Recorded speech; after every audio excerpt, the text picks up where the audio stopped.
I think we can all agree that lung sounds are extremely hard to recognize, so let's go through the abnormal ones together. And this is your PSA to turn your volume up. Okay, first one we have here is wheezing. Keyword here is musical. It's a continuous sound produced by narrowed airways. Think wheezing, whistle like a musical. Let's listen.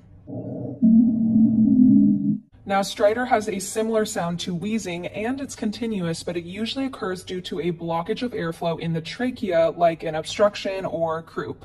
Let's listen.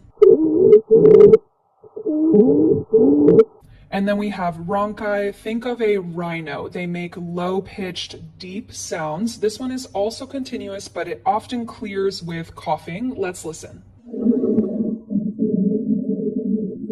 Now, there are two types of crackles, fine and coarse. These are intermittent and brief sounds. Fine sounds like when you are moving your fingers through your hair, and coarse